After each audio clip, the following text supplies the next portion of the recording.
Hi everybody.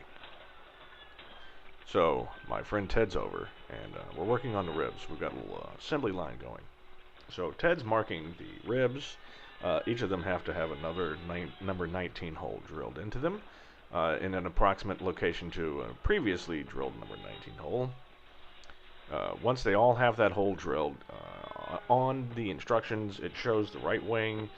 We have a lot of sleeves to put in, sleeve bushings, and these bushings are going to have the wiring pushed through them. So read the instructions very carefully. There's 14 ribs. Now on the left wing, there's different size holes that you use. The left wing has a little bit more complicated of a wiring program. The right wing, so both wings have lights, and that's pretty much it. The left wing also has the pitot heat, and it's got an ad-harsh unit. The right wing has the autopilot servo. So that's what's in the right wing. So it's got lights and an autopilot servo. I'm also throwing out a wire so that I can get maybe mount a remote camera or something underneath the wings. Kind of been a little desire of mine to have something to photograph underneath the wing.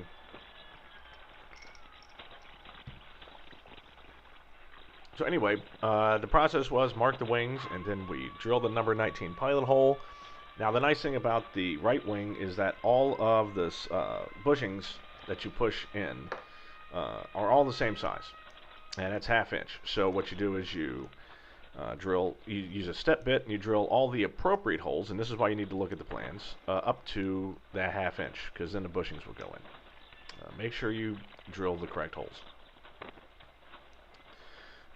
After that is a simple process of cleaning up the flanges using rubbing alcohol. Ted's helping me with that.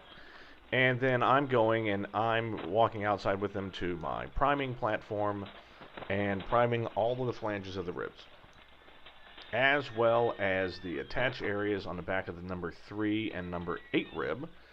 Those are the ones that have the flap aileron brackets attached. So those will have a lot of rivets, and you need to make sure that those are in the right place.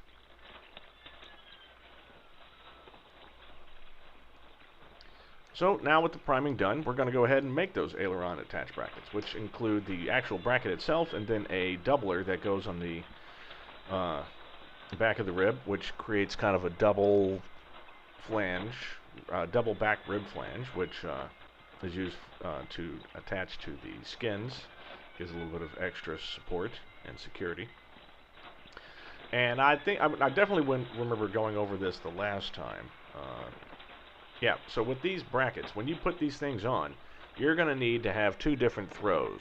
If you're going to do it with a squeezer, you can do it with a squeezer, but you need to have 2 throws. So the number 3 or the 3-inch regular throw works fine for about half, and then you need to have the longeron throw to get over the flanges to do the rest.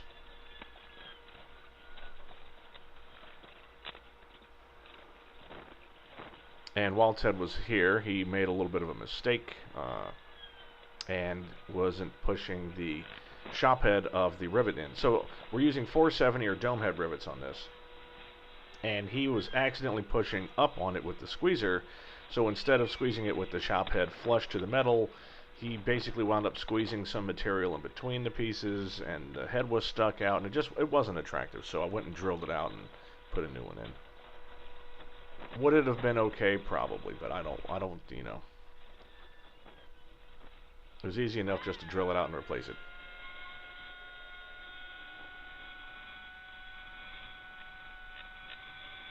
So we were actually getting ready. So the next step after this is we're just going to go ahead and cleco all of the ribs up to the spar. You're going to put the A-N bolts back, torque them down, and then rivet the ribs in. Now, funny, the reason we didn't actually get around to doing it yesterday, my neighbor Colin, who you see come in and out of my videos often, he's got a beautiful, beautiful 1963 Bonanza P model 35. And Colin's one of these guys that He'll fly his airplane for about an hour, and then he'll find something to fix on it. He's just one of these guys, he has to fix things. So the reason we didn't actually do any of these ribs is because he's got all my Clecos right now. He's putting gap seals on his Bonanza, trying to eke out every knot he could. I told him he's not really going to get the real power until he puts himself into puts a 550 in that in there. But this is the cheap way to get a knot. So anyway, in the next video we will be doing the actual riveting. So see you soon.